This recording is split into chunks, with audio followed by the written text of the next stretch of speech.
On CBN. Well, there's the cutest little filly in town. Sweetie, this is just like going from a Mack truck to a Jaguar. That's a gift. Kelly, dear, I'm sorry we woke you. I didn't mean to. Why didn't you wake me sooner? Did I miss anything? Kelly, sweetie. Haven't seen you in ages. Say, that reminds me, we got some business to tend to. You remember that horse you picked for me? Won by 5 lengths, and I had 50 across on it. Here, buy yourself a mink jacket. Oh. Say, how'd you happen to pick Fargo Bill? Well, you said he never won a race, and I felt sorry for him. Bentley, baby, how would it be if Kelly left school and went to the track with me every day? Sure, just give this kid a racing form, tell her a sad story, and wherever the teardrop falls, that's the horse you play. Darling, it's getting kind of late. Don't you think you should go back to bed? Sweetie, couldn't I stay up for a little while? Oh, come on, Bentley. Let the kid stay up. She can sleep in school tomorrow. Oh, Winnie, I saw a movie of yours on television last night. You're kidding. You mean they're showing silent pictures on TV? Rendezvous in Burma. You were so beautiful in that scene where you said goodbye to the Air Force Major. Go, go, my darling. Your squadron needs you. A woman is born to suffer and wait and hope. Go, Donald, go! You go right back to bed now. Beautiful. And then that other scene when you were talking to Harold. Harold, it's Bart I love. There can never be anything between us. And then Harold says, well, I reckon I kind of figured it was that way, but there'll never be another woman for me. No, just a horse. Now, come on, let's get on there. I'll bring you the racing form when I come in and say goodnight. Her room is a mess. She talks like I don't know what. Uncle Bentley, baby, Peter, sweetie, Jasper, doll. She never sleeps. She's being raised just like Topsy. She just grows. I'm sorry, dear. What'd you want? Mr. Corey is here. Oh, send him in. Hi. Won't you come in, Mr. Corey? Well, Phil, come on in. How are you? And who is your charming companion? Bentley, I'd like you to meet my daughter, Julie. Dear, this is Mr. Gregg. So nice, Mr. Gregg. Father has spoken of you so often. Oh, well, as a client, I hope he spoke well. Julie's just in for the weekend from school. Daddy tells me you have a niece my age. I hope to meet her sometime. Well, I hope so, too, dear. I'd like you two to meet. Daddy, you probably want to talk to Mr. Gregg in private. Why don't I wait in the outer office? All right, dear, I won't be long. It's been a great pleasure meeting you, Mr. Gregg. The pleasure has been all mine, Julie. Bye. Bye.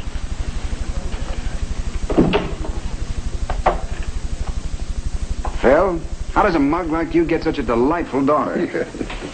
Julie is the product of 6 months' polish at Miss Marquand's finishing school. Oh? What was she like before you sent her up the river? Primitive. I'm trying to blot the memory from my mind.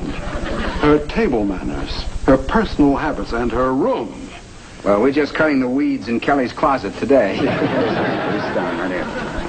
Board of Health tried to condemn it as a slum area. Well, if you're having any problems, why don't you consider Miss Marquand's? We have some small problems, Phil, but I've never thought of such a drastic solution. I'm afraid I'd miss Kelly. Oh, we miss Julie, too, but believe me, it's worth it. That school really makes young ladies out of those girls. I don't know whether Kelly would like it. Not unless the library subscribed to the daily racing form. Why don't I drop a brochure by your house? Oh, I don't think so, Phil. They have wonderful activities there. There's social dancing, there's horseback riding, skiing, fencing. No, I don't think so. I'd miss her too much.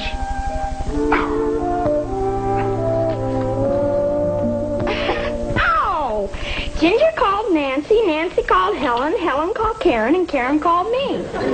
Now you're supposed to call Susan and Pamela, and when Pamela calls Leah, Leah's supposed to call me. And whoever breaks the chain is cursed by the voodoo god of the Incas. And if we all connect, we'll have a blast and go to the movies. Would it help you any if I got you a long stick with a nail on the end of it? But if Leah doesn't call me, we'll all go bicycling instead. All right, sweetie. I'll talk to you later. Bye, doll. Kelly, dear, would you mind... Oh, I forgot. I lost my bicycle. Where? In your room? What's the matter, Uncle Bentley, baby?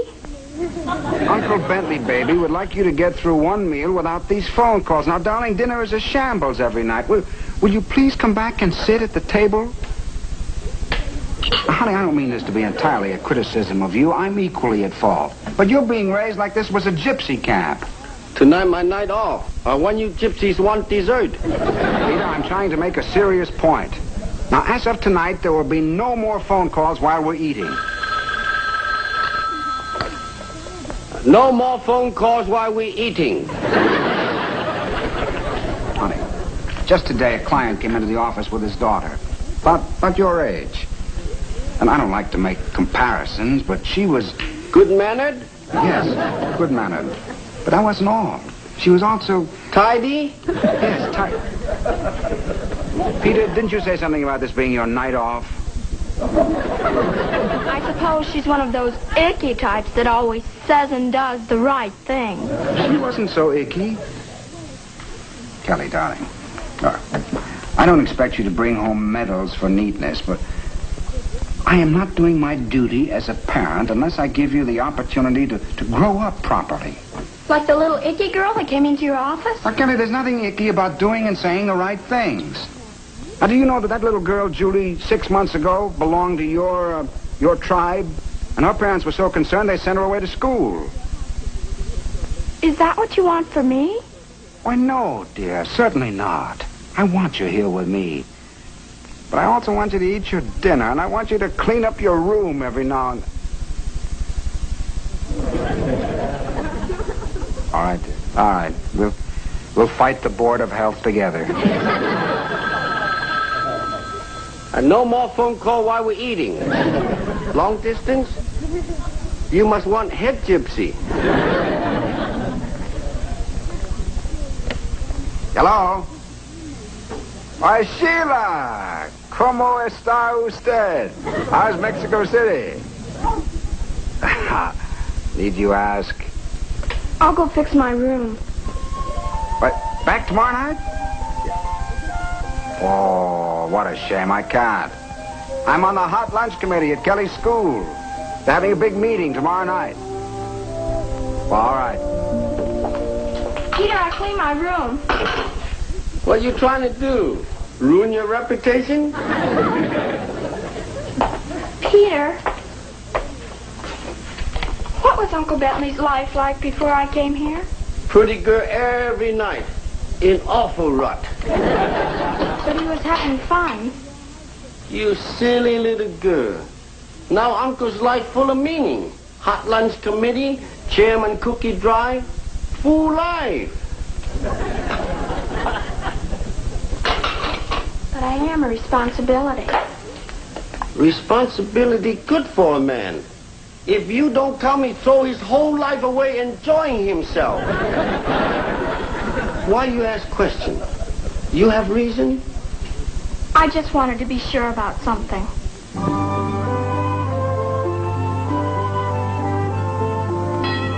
I'll get it.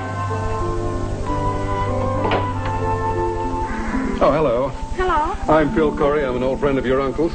You must be Kelly. Is your uncle in? No, he's not here right now, but he should be home soon. Wouldn't you like to wait? No, thank you, Kelly. I just wanted to drop off this brochure. Your uncle's a little bit hesitant, but believe me, you're going to love that school. Julie says she'd be glad to show you the ropes. Of course, she was a little bit homesick at first, but now she doesn't even want to come home weekends. They have all kinds of activities there. There's social dancing, horseback riding, skiing, field hockey, ballet. Very personal client of yours would like to see you, Mr. Gregg. Why, Miss Gregg, what a pleasure. It's a pleasure for me, too. Say, we haven't had one of our sessions for a long time, Kelly. How about lunch next Saturday? I don't think I'll be able to. I may be away at school. Darling, what's all this school business? Well, I've been thinking about what we were talking about. And then Mr. Corey left this at the house. Oh. It sounds great, Uncle Bentley. See, they have skiing and horseback riding. Darling, you know, I didn't ask Mr. Corey to bring this. Oh, I know you didn't, Uncle Bentley. It sounds like a swell school. Sure, it's a good school. Can't tell much from a pamphlet. Oh, I think it would be loads of fun. I'd meet a lot of new friends. And I've always wanted to learn how to ski.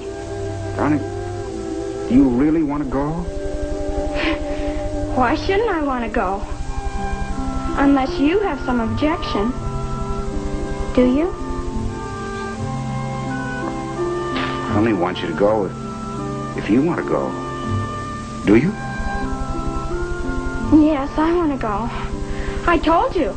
I love horseback riding and skiing and all the other things. Look, they have swimming and social dancing and tennis and badminton. It was no trouble at all, Mr. Gregg. I had some parents to see in Los Angeles anyway. Still a great load off my mind that you're taking her personally, Miss Marquand. Come along, Kelly. That's our flight. It's gate D. Oh, we'll see in a couple of weeks, Kelly, if you need anything. Thanks, Howard. Maybe you can get permission to come home next weekend, darling. Maybe get permission not to go at all. Peter, I'm going to have a wonderful time. Sure you will. Horseback riding and skiing. I wish my father had sent me off to school. Lots of fun. I go away to cooking school when I'm 29.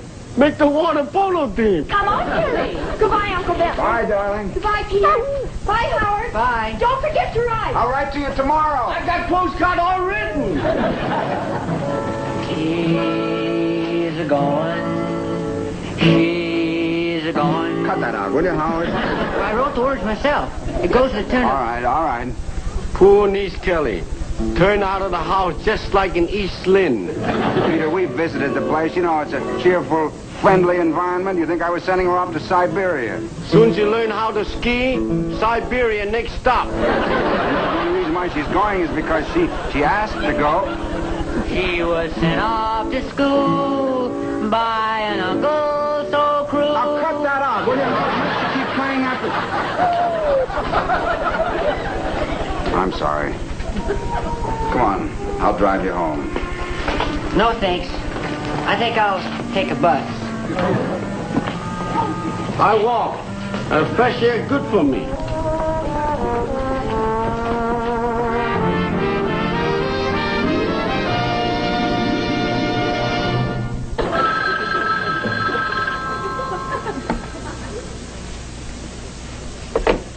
Hello? Hello, Ginger, dear. Yes, I heard from her today. Oh, she's very Ginger? Ginger? Oh, don't cry, Ginger. Yes, but...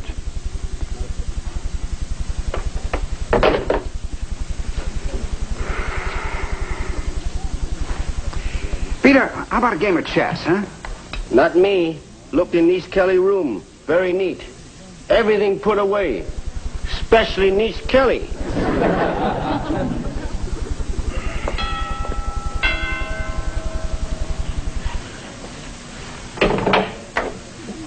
Howard! Hello, Mr. Gray. Why, my boy, I'm glad to see you. Kelly left his picnic basket at my house. I just... Howard, have you eaten yet? Come on in. Come on, sit in. Have dinner. Oh, I've had dinner, Mr. Gray. Howard, tell me about yourself. How are things in school? What's new in the science lab? Nothing much, Mr. Gray. You know what I'd like, Howard? How about coming over and playing your guitar for me sometime, huh? No, sir. I'm not playing the guitar again as long as Kelly's away. Oh.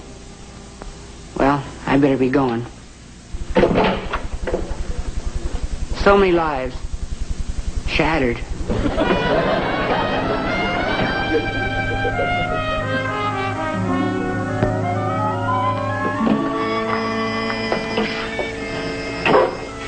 Eight o'clock.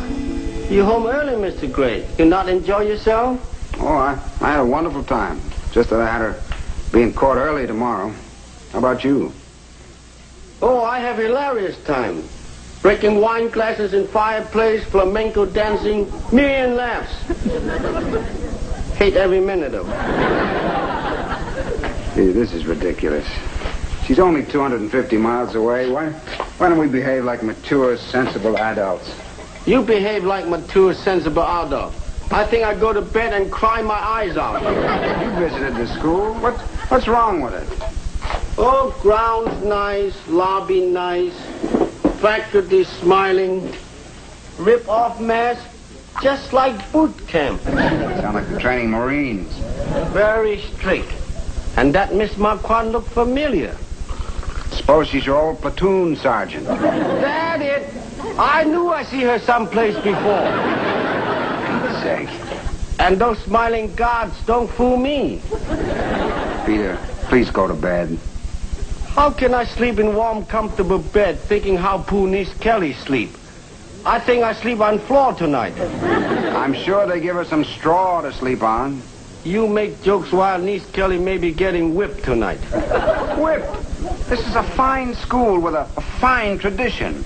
Sure, fine for parents to see. But what happened when they leave?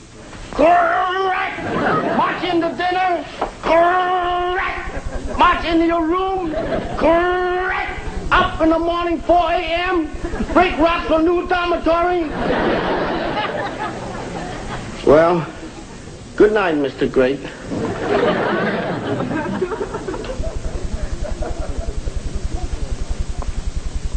Break rocks for new dormitory. Fantastic imagination.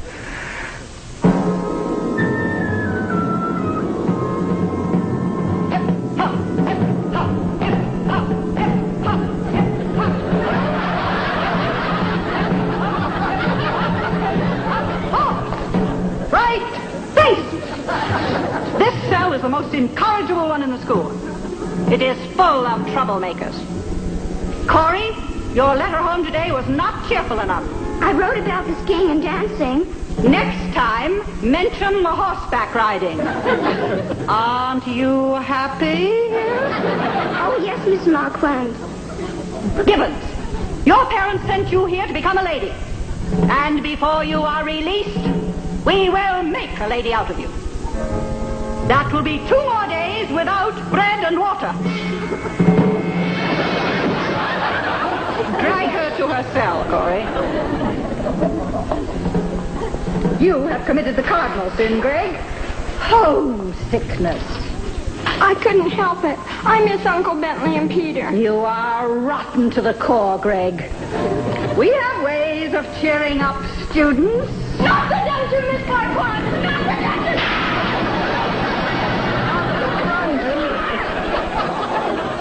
Not in the dungeon. Hello, Miss Marquand speaking. Miss Marquand, this is Bentley Gregg, Kelly's uncle. Oh, yes, Mr. Gregg. I've been expecting your call. You have? Most parents get anxious the first week.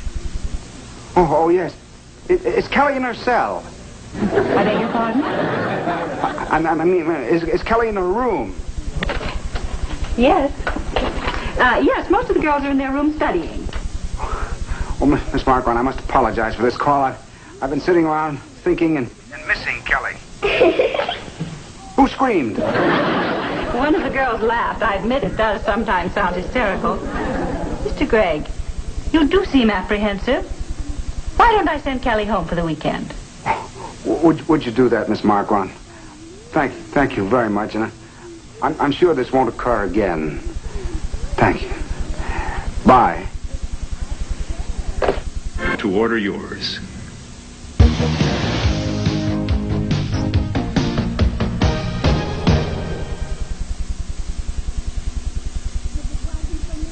When are you going to tell your Uncle Bentley about the school, Kelly?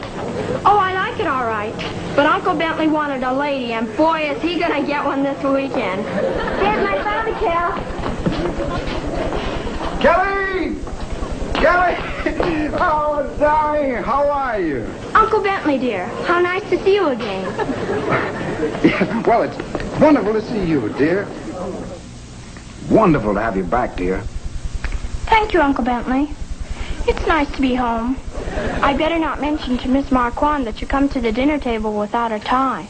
Why, does she always wear one? Miss Marquand says the training we get at school can only be an adjunct to the training we get at home.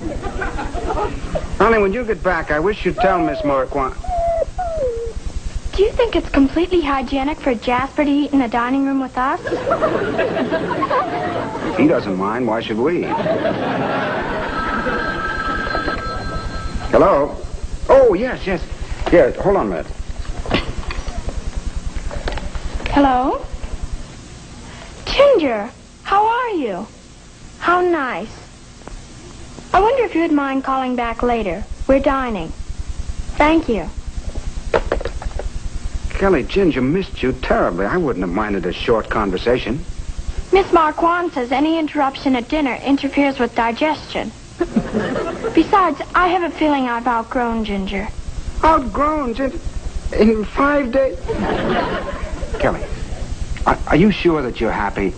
I mean, are you satisfied with the school? Well, it's obvious it has improved my manners. Isn't that what you wanted? Yes, but I just wanted to be sure that you were happy. I'm happy. I unhappy. Peter, where are you going? Nobody need me, I quit. Peter, we all need you. No, you away at school. Nothing for me to do around here. Yes, but you were with me 8 years before Kelly came. That's different. Then you gay young bachelor. Now you lonely, sad old man. I go to house with 5, 6 children. Noise, dirty rooms, laughter. Well, Peter, I enjoy Miss Marquand, but if it means you're going to leave. If you're serious about quitting, I'd take Kelly out of that school in a minute. I'm serious about quitting. Uncle Bentley, I really do just think you I ought to stay. home. I'm going to call Ginger and tell her a marvelous news. Peter, I couldn't have stood it another minute. Neither could I. Every time you quit, something nice happens. Go unpack. Who paid?